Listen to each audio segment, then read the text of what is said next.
Welcome back to the Word in Our Hearts. We're continuing on. We're going back to the Old Testament, and we're going to start with Lamentations, chapter 1. How deserted lies the city, once so full of people. How like a widow is she, who once was great among the nations. She who was queen among the provinces has now become a slave. Bitterly she weeps at night. Tears are upon her cheeks. Among all her lovers there is none to comfort her. All her friends have betrayed her. They have become her enemies. After affliction and harsh labor, Judah has gone into exile. She dwells among the nations. She finds no resting place. All who pursue her have overtaken her in the midst of her distress. The roads to Zion mourn, for no one comes to her appointed feasts. All her gateways are desolate. Her priests groan, her maidens grieve, and she is in bitter anguish. Her foes have become her masters. Her enemies are at ease. The Lord has brought her grief because of her many sins. Her children have gone into exile, captive before the foe. All the splendor has departed from the daughter of Zion. Her princes are like deer that find no pasture. In weakness they have fled before the pursuer. In the days of her affliction and wandering, Jerusalem remembers all the treasures that were hers in days of old. When her people fell into enemy hands, there was no one to help her. Her enemies looked at her and laughed at her destruction. Jerusalem has sinned greatly, and so has become unclean. All who honored her despised her, for they have seen her nakedness. She herself groans and turns away. Her filthiness clung to her skirts. She did not consider her future. Her fall was astounding. There were none to comfort her. Look, O Lord, on my affliction, for the enemy has triumphed. The enemy laid hands on all her treasures. She saw again pagan nations entered her sanctuary, those you had forbidden to enter your assembly. All her people groan as they search for bread. They barter their treasures for food to keep themselves alive. Look, O Lord, and consider, for I am despised. It is nothing to you, all you who pass by. Look around and see, is any suffering like my suffering that was inflicted on me, that the Lord brought on me in the day of his fierce anger? From on high he set fire, sent it down into my bones. He spread a net for my feet and turned me back. He made me desolate, faint all along the way. My sins have been bound into a yoke. By his hands they were woven together. They have come upon my neck, and the Lord has sapped my strength. He has handed me over to those I cannot withstand. The Lord has rejected all the warriors in my midst. He has summoned an army against me to crush my young men. In his winepress the Lord has trampled the virgin daughter of Judah. This is why I weep, and my eyes overflow with tears. No one is near to comfort me, no one to restore my spirit. My children are destitute because the enemy has prevailed.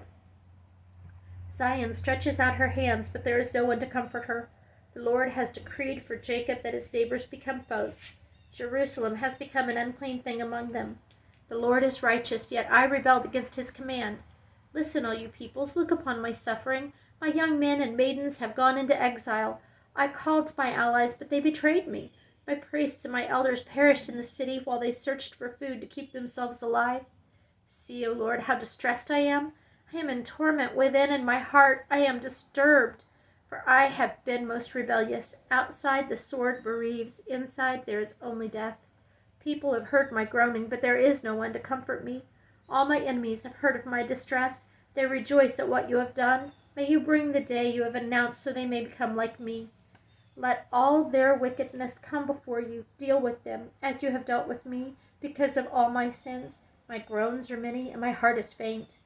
This starts chapter 2.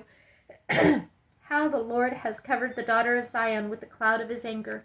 He has hurled down the splendor of Israel from earth to earth.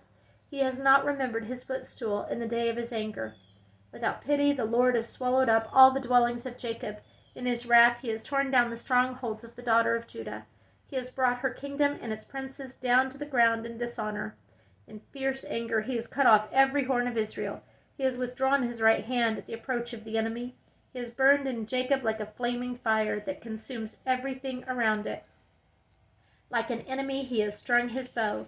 His right hand is ready. Like a foe, he has slain all who are pleasing to the eye. He has poured out his wrath like fire on the tent of the daughter of Zion. The Lord is like an enemy. He has swallowed up Israel. He has swallowed up all her palaces and destroyed her strongholds. He has multiplied mourning and lamentation for the daughter of Judah. He has laid waste his dwelling like a garden. He has destroyed his place of meeting. The Lord has made Zion forget her appointed feasts and her Sabbaths. In his fierce anger he has spurned both king and priest. The Lord has rejected his altar and abandoned his sanctuary. He has handed over to the enemy the walls of her palaces. They have raised a shout in the house of the Lord as on the day of an appointed feast. The Lord determined to tear down the wall around the daughter of Zion. He stretched out a measuring line and did not withhold his hand from destroying. He made ramparts and walls lament. Together they wasted away. Her gates have sunk into the ground. Their bars he has broken and destroyed. Her king and her princes are exiled among the nations. The law is no more, and her prophets no longer find visions from the Lord.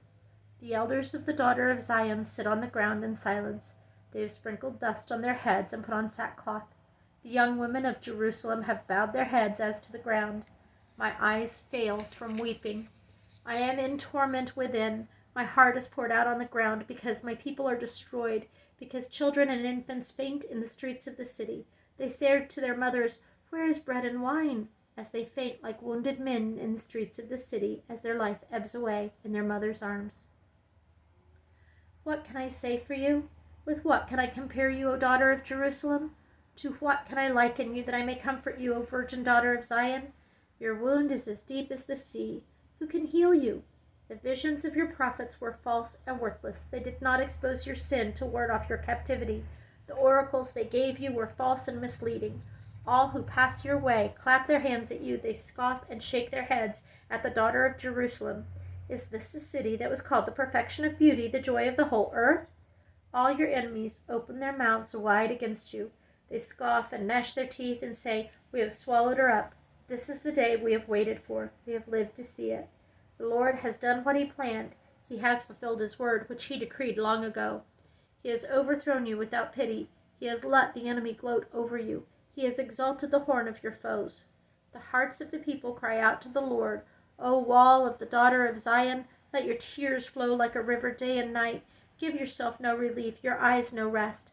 Arise, cry out in the night, as the watches of the night begin. Pour out your heart like water in the presence of the Lord. Lift up your hands to him for the lives of your children who faint from hunger at the head of every street. Look, O Lord, and consider, whom have you ever treated like this? Should women eat their offspring, the children they have cared for? Should priests and prophet be killed in the sanctuary of the Lord? Young and old lie together in the dust of the streets. My young men and maidens have fallen by the sword. You have slain them in the day of your anger. You have slaughtered them without pity. As you summon to a feast day, so you summon against me terrors on every side. In the day of the Lord's anger, no one escaped or survived. Those I cared for and reared, my enemy has destroyed. Chapter 3. I am the man who has seen affliction by the rod of his wrath. He has driven me away and made me walk in darkness rather than light. Indeed, he has turned his hand against me again and again all day long. He has made my skin and my flesh grow old and has broken my bones. He has besieged me and surrounded me with bitterness and hardship. He has made me dwell in darkness like those long dead. He has walled me in so I cannot escape. He has weighed me down with chains. Even when I call out or cry for help, he shuts out my prayer.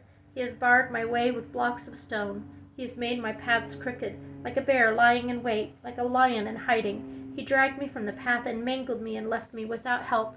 He drew his bow and made me the target for his arrows. He pierced my heart with arrows from his quiver. I became the laughingstock of all my people. They mock me in song all day long. He has filled me with bitter herbs and salted me with gall. He has broken my teeth with gravel. He has trampled me in the dust. I have been deprived of peace. I have forgotten what prosperity is. So I say, my splendor is gone, and all that I had hoped for from the Lord. I remember my affliction and my wandering, the bitterness and the gall. I well remember them, and my soul is downcast within me. Yet this I call to mind, and therefore I have hope. Because of the Lord's great love, we are not consumed, for his compassions never fail. They are new every morning. Great is your faithfulness. I say to myself, the Lord is my portion, therefore I will wait for him. The Lord is good to those whose hope is in him, to the one who seeks him. It is good to wait quietly for the salvation of the Lord. It It is good for a man to bear the yoke while he is young. Let him sit alone in silence, for the Lord has laid it on him. Let him bury his face in the dust. There may yet be hope. Let him offer his cheek to the one who would strike him, and let him be filled with disgrace. For men are not cast off by the Lord forever. Though he brings grief, he will show compassion. So great is his unfailing love. For he does not willingly bring affliction or grief to the children of men. To crush underfoot all prisoners in the land, to deny a man his rights before the Most High, to deprive a man of justice, would not the Lord see such things? Who can speak and have it happen if the Lord has not decreed it? Is it not from the mouth of the Most High that both calamities and good things come? Why should any living man complain when punished for his sins? Let us examine our ways and test them, and let us return to the Lord. Let us lift up our hearts and our hands to God in heaven and say, we have sinned and rebelled, and you have not forgiven. You have covered yourself with anger and pursued us. You have slain without pity. You have covered yourself with a cloud so that no prayer can get through. You have made us scum and refuse among the nations. All our enemies have opened their mouths wide against us. We have suffered terror and pitfalls, ruin and destruction. Streams of tears flow from my eyes because my people are destroyed. My eyes will flow unceasingly without relief until the Lord looks down from heaven and sees. What I see brings grief to my soul because of all the women of my city. Those who were my enemies without cause hunted me like a bird. They tried to end my life in a pit and threw stones at me. The waters closed over my head, and I thought I was about to be cut off. I called on your name, O Lord, from the depths of the pit. You heard my plea. Do not close your ears to my cry for relief. You came near when I called you, and you said, do not fear. O Lord, you took up my case. You redeemed my life. You have seen, O Lord, the wrong done to me. Uphold my cause. You have seen the depth of their vengeance, all their plots against me. O Lord, you have heard their insults, all their plots against me, what my enemies whisper and mutter against me all day long. Look at them, sitting or standing. They mock me in their songs. Pay them back what they deserve, O Lord, for what their hands have done. Put a veil over their hearts, and may your curse be on them. Pursue them in anger and destroy them from under the heavens of the Lord. Chapter 4. How the gold has lost its luster, the fine gold become dull. The sacred gems are scattered at the heads of every street. How the precious sons of Zion, once worth their weight in gold, are now considered as pots of clay, the work of a potter's hands. Even jackals offer their beasts to nurse their young, but my people have become heartless like ostriches in the desert. Because of thirst, the infant's tongue sticks to the roof of its mouth. The children beg for bread, but no one gives it to them. Those who once ate delicacies are destitute in the streets. Those nurtured in purple now lie on ash heaps.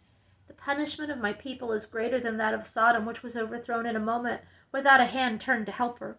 Their princes were brighter than snow and whiter than milk, their bodies more ruddy than rubies, their appearance like sapphires. But now they are blacker than soot. They are not recognized in the streets. Their skin has shriveled on their bones. It has become as dry as a stick. Those killed by the sword are better off than those who die of famine. Racked with hunger, they waste away for lack of food from the field. With their own hands, compassionate women have cooked their own children who became their food when my people were destroyed. The Lord has given full vent to his wrath. He has poured out his fierce anger. He kindled a fire in Zion that consumed her foundations. The kings of the earth did not believe, nor did any of the world's people, that enemies and foes could enter the gates of Jerusalem. But it happened because of the sins of her prophets and the iniquities of her priests, who shed within her the blood of the righteous. Now they grope through the streets like men who are blind. They are so defiled with blood that no one dares touch their garments. Go away, you are unclean, men cry to them. Away, away, don't touch us. When they flee and wander about, people among the nations say, they can stay here no longer. The Lord himself has scattered them. He no longer watches over them. The priests are shown no honor, the elders no favor.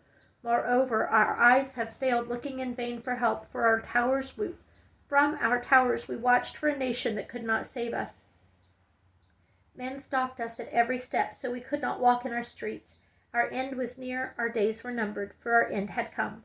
Our pursuers were swifter than eagles in the sky. They chased us over the mountains and lay in wait for us in the desert. The Lord's anointed, our very life breath, was caught in their traps. We thought that under his shadows we would live among the nations. Rejoice and be glad, O daughter of Edom, you who live in the land of Uz. But to you also the cup will be passed. You will be drunk and stripped naked. O daughter of Zion, your punishment will end. He will not prolong your exile. But, O daughter of Edom, he will punish your sin and expose your wickedness. Chapter 5. Remember, O Lord, what has happened to us. Look and see our disgrace. Our inheritance has been turned over to aliens, our homes to foreigners. We have become orphans and fatherless, our mothers like widows. We must buy the water we drink. Our wood can be had only at a price. Those who pursue us are at our heels. We are weary and find no rest.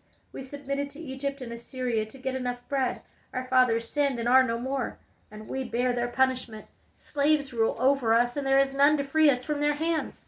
We get our bread at the risk of our lives. Because of the sword in the desert, our skin is as hot as an oven, feverish from hunger. Women have been ravished in Zion, and virgins in the town of Judah. Princes have been hung up by their hands. Elders are shown no respect. Young men toil at the millstones. Boys stagger under loads of wood. The elders are gone from the city gate. The young men have stopped their music. Joy is gone from our hearts. Our dancing is turned to mourning. The crown has fallen from our head. Woe to us, for we have sinned. Because of this, our hearts are faint. Because of these things, our eyes grow dim. For Mount Zion, which lies desolate, with jackals prowling over it. You, O Lord, reign forever. Your throne endures from generation to generation. Why do you always forget us? Why do you forsake us so long? Restore us to yourself, O Lord, that we may return. Renew our days as of old, unless you have utterly rejected us and are angry with us beyond measure. Thank you for listening.